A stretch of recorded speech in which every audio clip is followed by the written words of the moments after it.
This podcast is part of the Dark Myths Collective. Visit darkmyths.org to discover more shows like this one. The darkness awaits.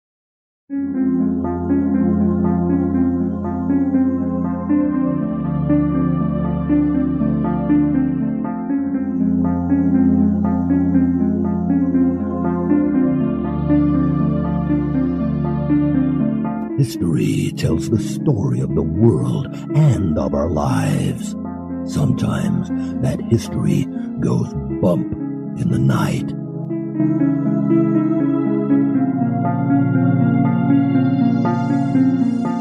Broadcasting from the center of Oddity and the supernatural in Central Florida, it's the History Goes Bump podcast.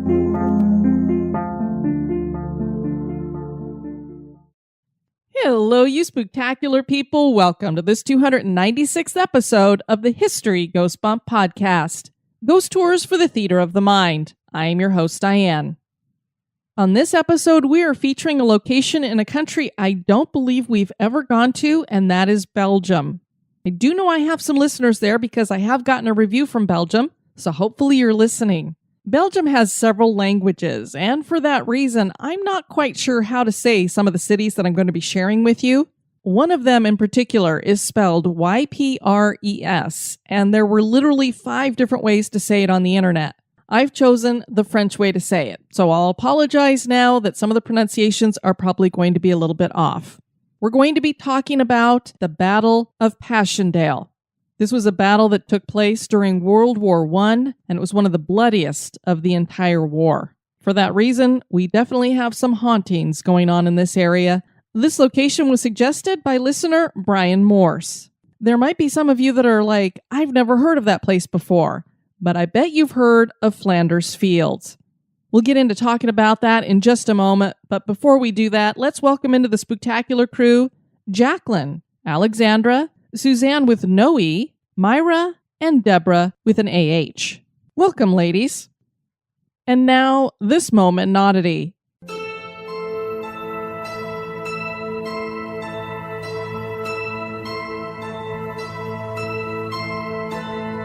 The moment in Oddity was suggested by Jennifer White. Myrtle Corbin was born in Tennessee in 1868. She was born with a very rare condition known as diphagus. Myrtle had a twin that was a part of her, not like a conjoined twin, but as a malformed lower half. You see, Myrtle had 4 legs. The 2 middle legs were shorter, and the feet on each only had 3 toes. Myrtle could control them, but she couldn't use them for walking. She had a problem with one of her longer legs as well, as she had a clubbed foot. As was the case for so many people like Myrtle who lived during the 1800s, she was an oddity who would find a home in a freak show. Her first stop was with none other than P.T. Barnum, and then later she moved on to Ringling Brothers and finally ended up at Coney Island. She was very popular and earned $450 a week. She married Dr. Clinton Bicknell when she was 19 and actually was able to get pregnant and gave birth 5 times.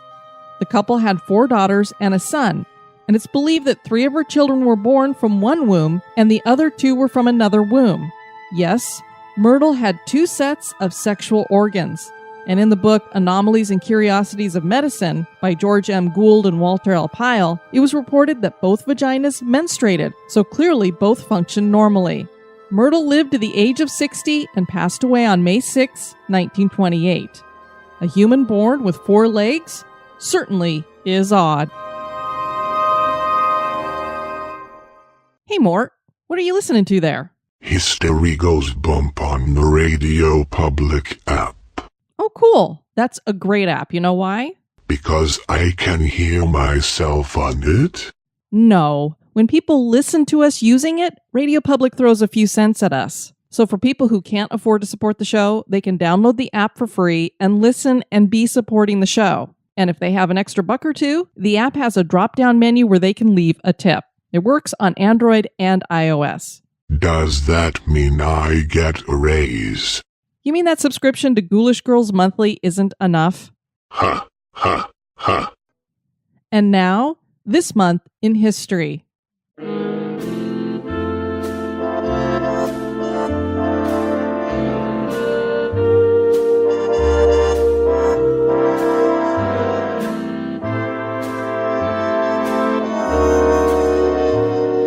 month of April, on the 5th in 1976, Howard Hughes dies.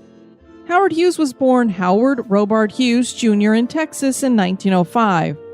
He was born into some money, but would go on to make himself incredibly rich as a manufacturer, aviator, and motion picture producer and director.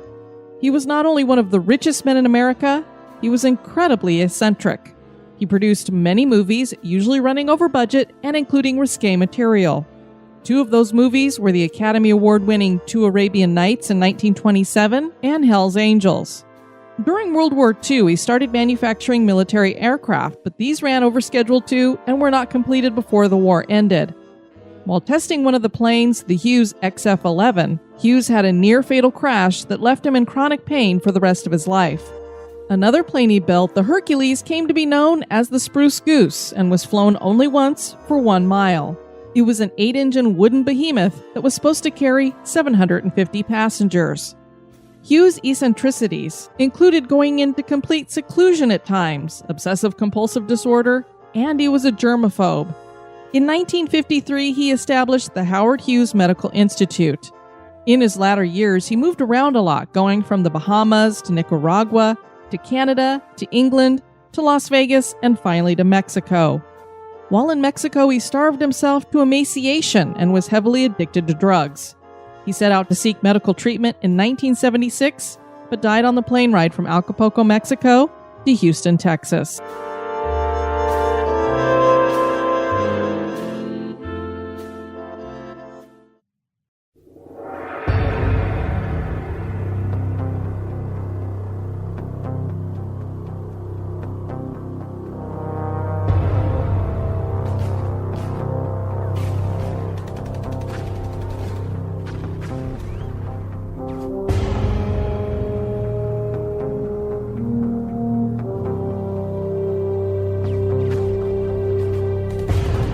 They say it was 103 days in hell.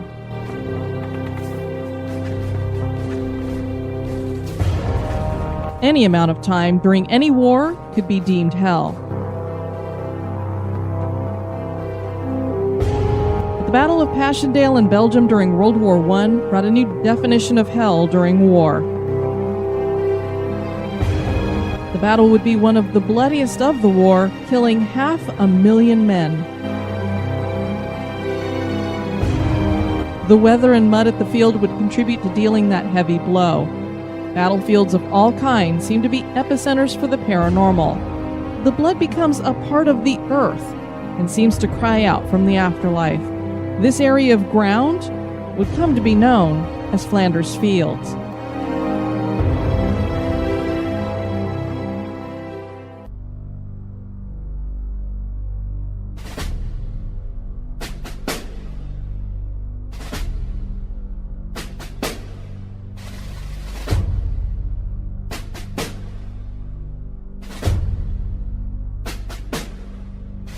In Flanders Fields, the poppies blow.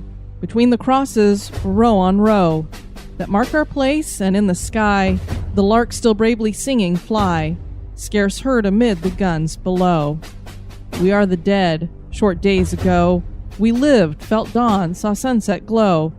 Loved and were loved, and now we lie in Flanders Fields. Take up our quarrel with the foe. To you from failing hands we throw. The torch be yours to hold it high, if ye break faith with us who die. We shall not sleep, though poppies grow, in Flanders Fields.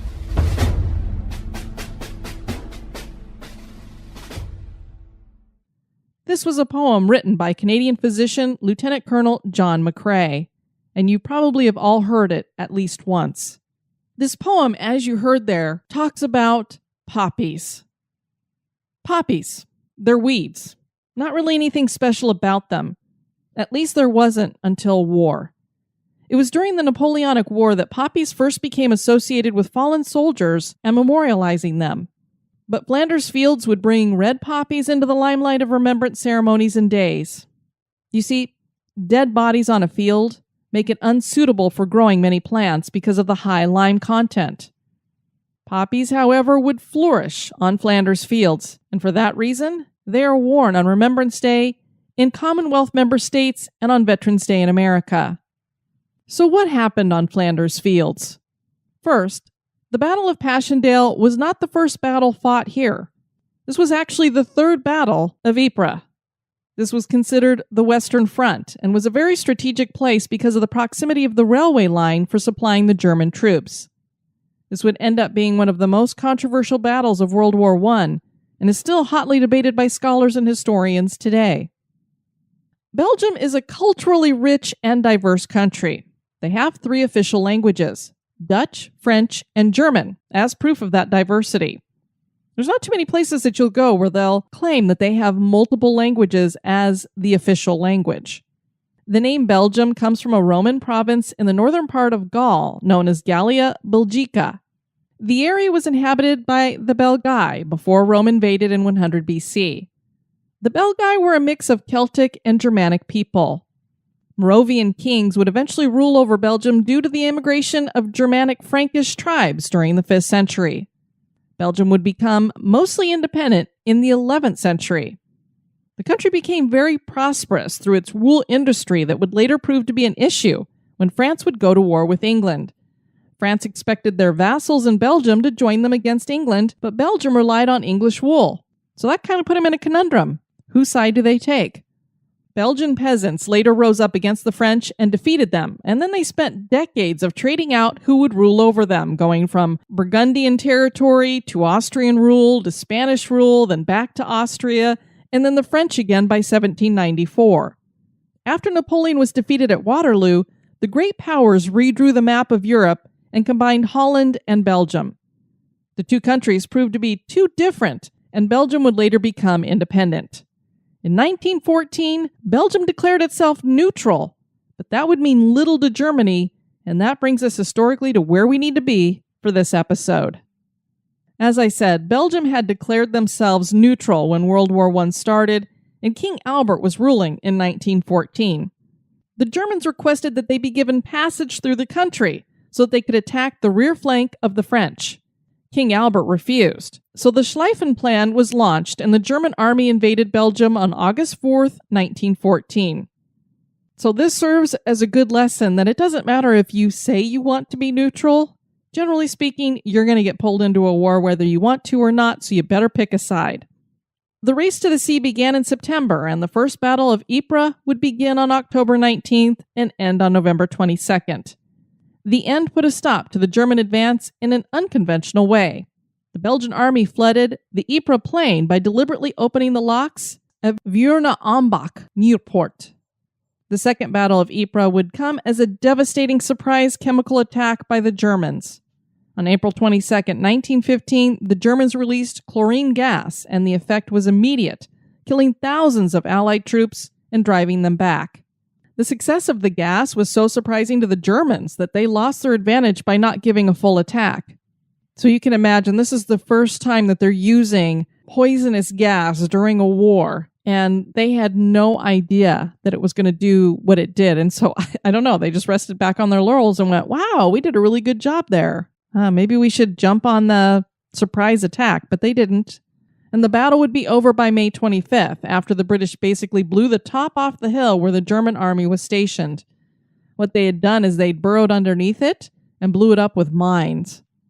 This strategic spot had not seen its last battle, though. The Third Battle of Ypres would start on July 31st in 1917, and this would be the Battle of Passchendaele. The Germans had established a submarine base at Buus, which was around 44 miles from Ypres. Germans had been using U-boats very successfully, and the British were on the verge of defeat by them. Let's talk a little bit about U-boats. The Germans called their submarines Unterseeboot, or U-boot for short, which we anglicized to U-boat. While many might think that U-boats were mainly battleships, they actually conducted a more damaging attack by raiding merchant ships and blocking shipping lanes. This cut off supplies, but the U-boats also sunk a large number of battleships, starting with 4 of them in September of 1914. So, as you can see, the Allied forces needed to do something to destroy this submarine base that's here in Belgium. They had to put a stop to the success of these U-boats, or they really were going to help the Germans to win the war. First, they would need to seize the railway line that ran behind the German front line there. General Douglas Haig of Britain would direct the attack. Haig took his plan to British Prime Minister David Lloyd George. The plan was to attack the Ypres salient, and if successful, the British could push all the way to the ports on the English Channel coast. And since I didn't know, and I imagine some of you don't, a salient is a military term for an area where one side is pushed into their opponent's territory and it looks like a bulge. So instead of having like a straight front line, you've got this straight front line and then it has this bulge that goes out, kind of like a big belly, and then it starts to go straight again. The three sides of this bulge, or of the salient, are surrounded. So the army that's within the salient is very vulnerable. Usually trench warfare is the form of battle that takes place around an area like this. And this is really where trench warfare is going to get a foothold in how fighting is done. And they're going to find out it's a horrible way to fight. It's going to happen during all of these great wars that we're going to have. And now that we look back at it, we see that there was a real... I'm not a military expert, but it's just really not a good idea, because the problem you have is you've got all these trenches that you've dug into the ground. In order to move forward, you got to climb out of the trenches, run across some open land, and then hopefully there's another trench for you to get into. Well, the minute you get up out of the trench, you're being shot at because the other guys are still down in a trench. So it's not a real smart way to fight a war. But that's what they're going to do a whole lot here, especially during these battles. Nobody was crazy about Haig's plan, namely because the British barely outnumbered the Germans. There was a fear that there would be a great loss of life, and that fear was going to be realized. But the plan was approved. The offensive began with the detonation of 19 mines under the German lines at Messines Ridge. The explosions were heard all the way in London. Before talking about the battle to come, I need to explain how the land here was set up. Much of this was farmland, and there'd been an ancient drainage system set up to pull away the water and keep the land from getting soggy. All of the prior offensives had not only wiped out all of the vegetation, but the drainage system was destroyed. There was nothing to keep this area from becoming an apocalyptic quagmire. If there was any rain, especially a lot, these soldiers were going to be in big trouble. General Haig chose General Hubert Gough to lead the British offensive. Gough was unfamiliar with the Ypres salient, and that is probably why Haig chose him. He figured the man would do his bidding with aggression and without question, and this would prove to be a fatal error. So the British began their attack at 3:50 a.m. on July 31st, 1917. The British initially gained ground, but eventually were pushed back. Dozens of tanks rushed to help the British along with the French contingent. For the next month, fighting went back and forth as the ground became more sodden.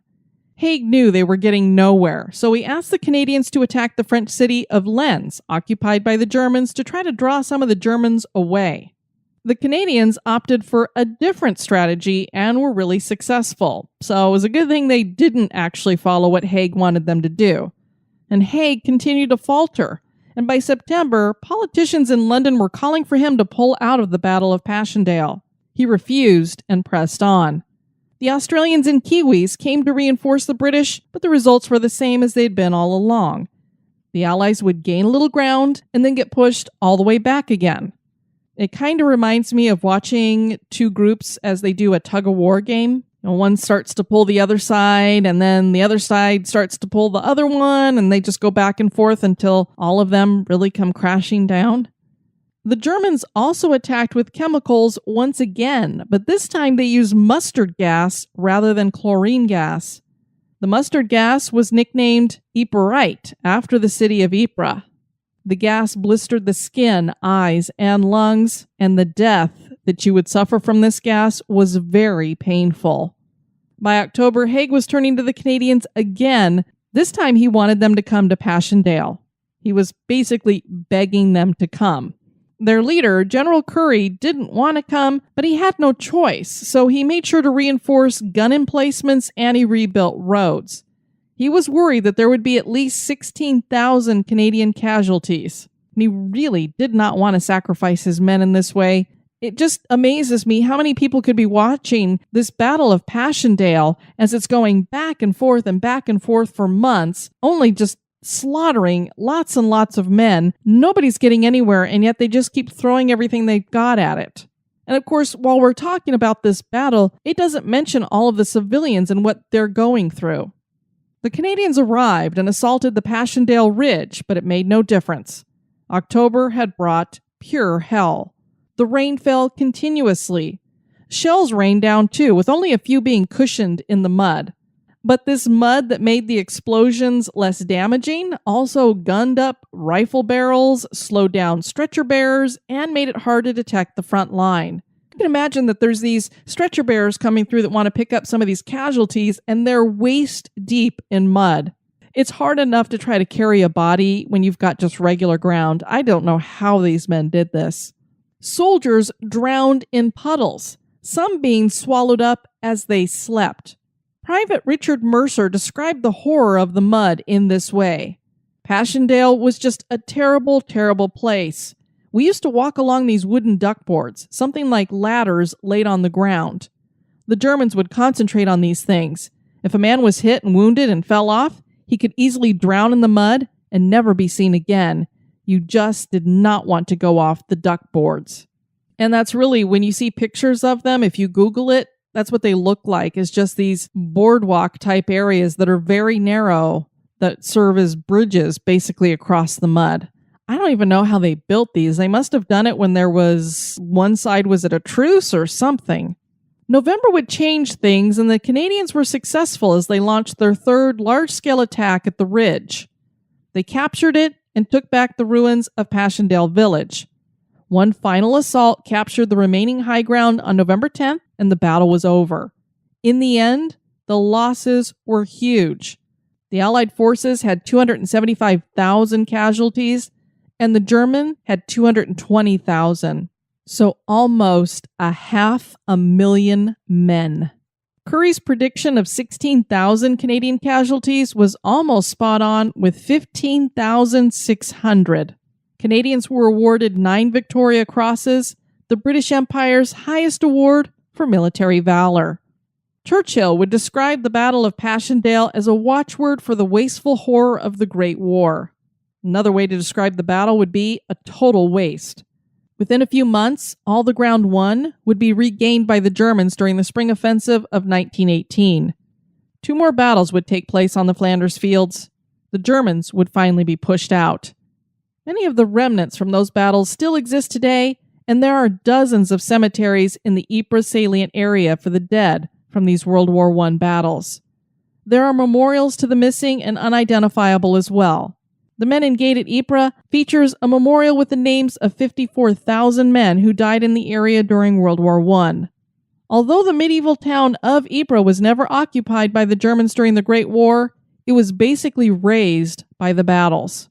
During the 1920s and 1930s, it was reconstructed brick by brick. Hundreds of thousands of troops and civilians died in Flanders. Conditions were inhumane. There can be no doubt that something sorrowful, fearful, angry, and negative has been left behind. What remains in the paranormal ether from the Battle of Passchendaele?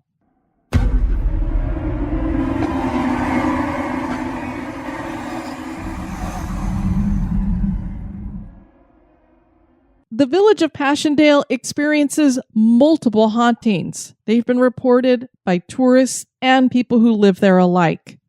Much of what they say they hear is the disembodied sounds of battle, and this is heard all throughout the village, and it's also accompanied by the screams of men. And if one listens hard enough, they can even hear machine gun fire in the distance. It's as if you're really in the middle of the battle. Whenever I hear about hauntings that accompany this kind of thing with disembodied sounds of battle, screams of people who are dying or hurt, or maybe you even see full-bodied apparitions, I generally look at them as being something residual, that they just have been time-stamped on this area. And why wouldn't they be? With all the death, and I can only imagine what you must feel when you're sitting down in one of these trenches and just afraid for your life. BBC News Magazine journalist Chris Haslam wrote a piece entitled, "Does the World War I tourist trade exploit the memory of the fallen?" In the article he writes, "My disquiet is caused by something less solid. a brooding sense of malevolence oozing from the earth, as though the violence has a half-life. I'm no believer in spooks, but the old lady I meet walking her dachshund most certainly is. Her name is Beatrice, and her dog is called Robert. As we amble down the muddy track, she tells me about mysterious lights seen flickering in no man's land, of half-heard screams in the night, and of corners of fields where generations of Robert's ancestors have refused to go. Another ghost story going back to this area during World War I talks about the German army that was stationed at Ypres having a weird experience. In 1918, a British captain named Hayward reported watching the Germans throw granite and shot at an empty piece of land. The soldiers clearly seemed to be fighting against something, but he couldn't see what it could be. The Germans finally retreated, and the British captured them. Captain Hayward asked the German colonel heading the contingent about what he'd witnessed. The German officer claimed that there had been a white cavalry in the field. What did he mean by a white cavalry? The Germans swore they saw white riders on white horses, and that they trotted right through bullets and got closer and closer until the Germans had to retreat. Did they actually see a ghostly cavalry? And this calls into question, who are these ghosts? They seem to be fighting on the side of the Allies. This is on some sacred land in Belgium. Is this a former, group, tribe, something coming to defend the land against the Germans? Because I'm thinking this white cavalry is not necessarily a group of World War I soldiers that had lost their life here that are fighting again. I'm thinking it's something even prior to that. I don't know for sure. And I don't know that they really saw what they thought they saw, but clearly if they're shooting at things and running away and getting captured because of that, they had to have felt like they were really seeing something. It's one of the coolest stories I've ever heard from a war. John McCrae wrote in Flanders Fields, which I read to you earlier, and he wrote it for his friend Alexis Helmer, who had been killed in the war. McCrae took care of wounded soldiers at the bunker in Ypres. He eventually died in 1918 of pneumonia. The site is now part of a memorial near the Ypres Canal. There are 2 ghosts reportedly here in this bunker. People claim to have seen the full-bodied apparitions of John McCrae and his friend Alexis Helmer. Also, the echoes of disembodied gunshots are heard.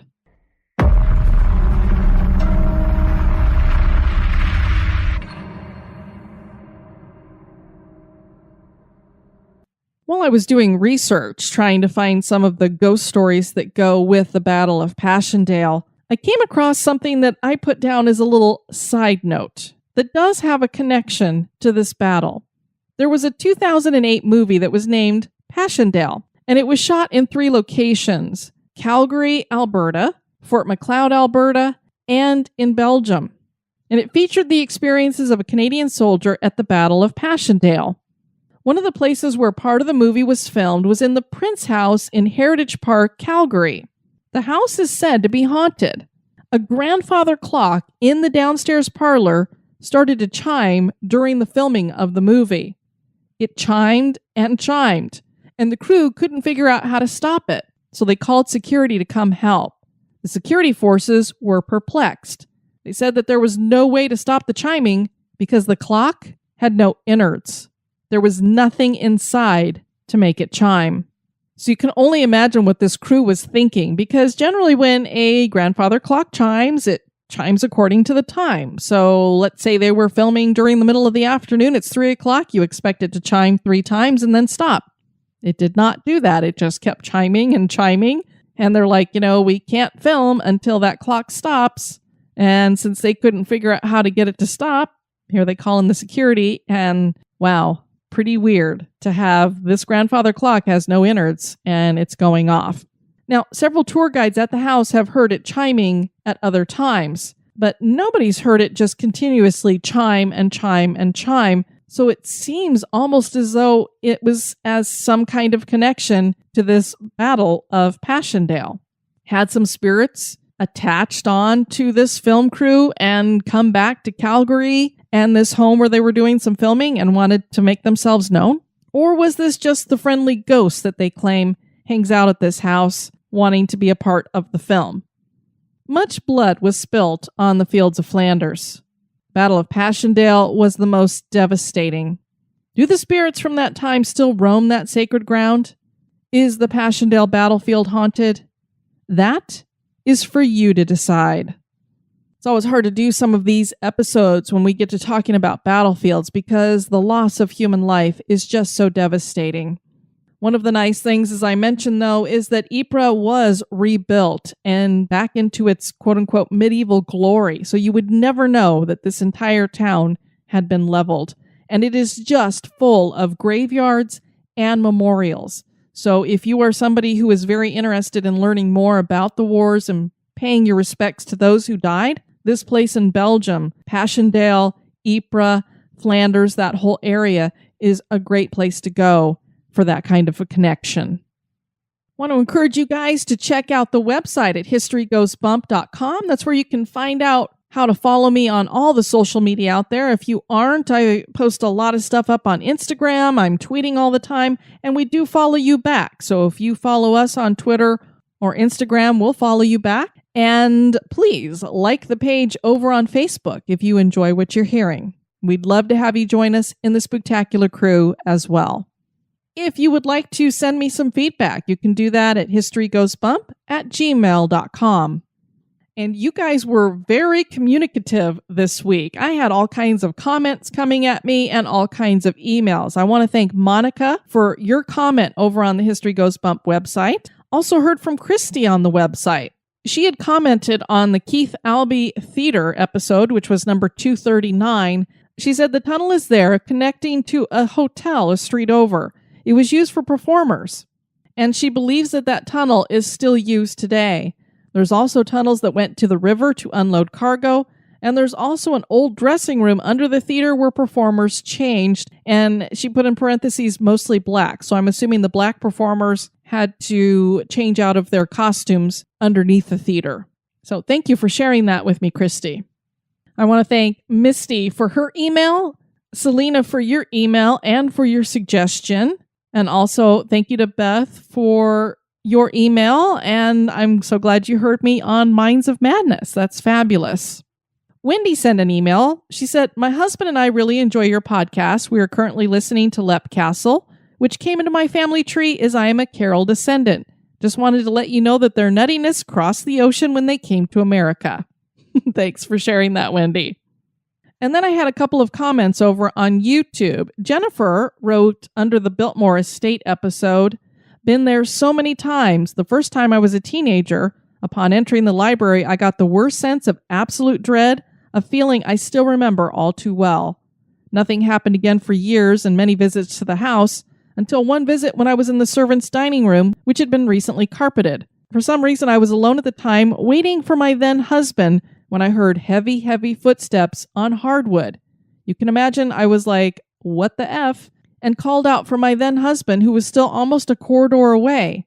There was no one around, and I've never sensed anything else on my visits. So I imagine the way she describes this, it sounds like she heard heavy, heavy footsteps walking on hardwood, even though the room now had carpet on it. So very, very creepy. Thank you for sharing that, Jennifer. And Sigfan wrote under the Old Slave House episode, which was number 261, I went there in the 80s with my family. Yes, there are cells on the third floor. It is extremely hot in the attic during the summer months and unnerving. The salt wasn't mined, rather it was acquired by boiling brackish water in large iron cauldrons. The wells lie about 1.5 miles south of the house, and the land around it looks like it had buildings on it at one time. Interestingly, Old Shawneetown is about 5 miles east and has a massive bank building among what's left of the town.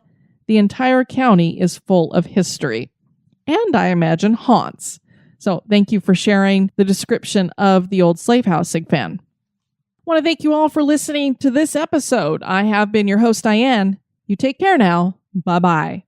This episode was brought to you by our executive producers.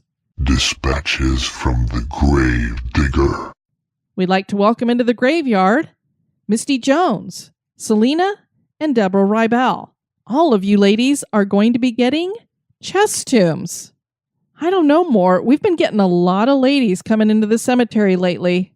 Do you think it's because of you? I'm sexy and I know it. Sexy. I don't think that's exactly the word I would use when it came to you, but okay. Why don't you go ahead and share some eulogies with us? Eulogies by Mort. Patrick Wolf was a producer for 2 years. Here in the cemetery he is among creepy peers. He had lived in the city of Independence, and now he has spiritual transcendence. Paula Mitchell came from Lincoln's land. She shall have a burial that is grand.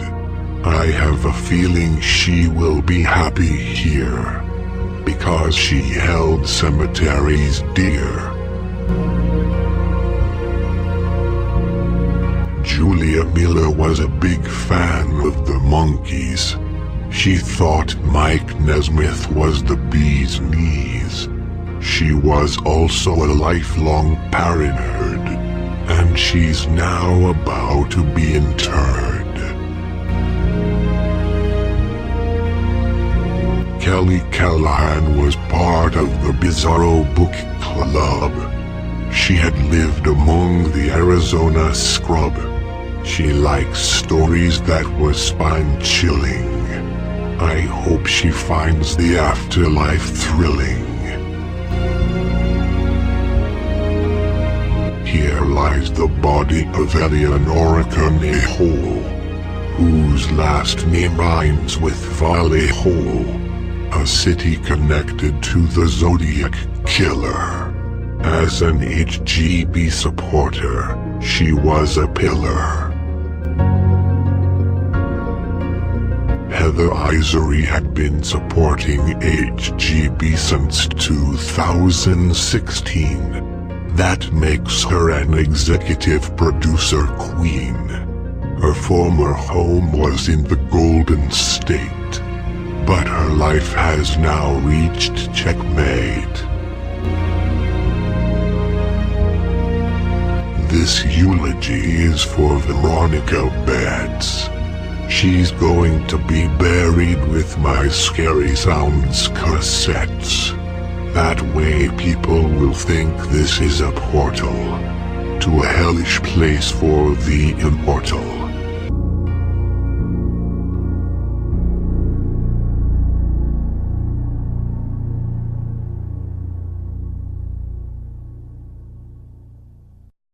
Sweet dreams.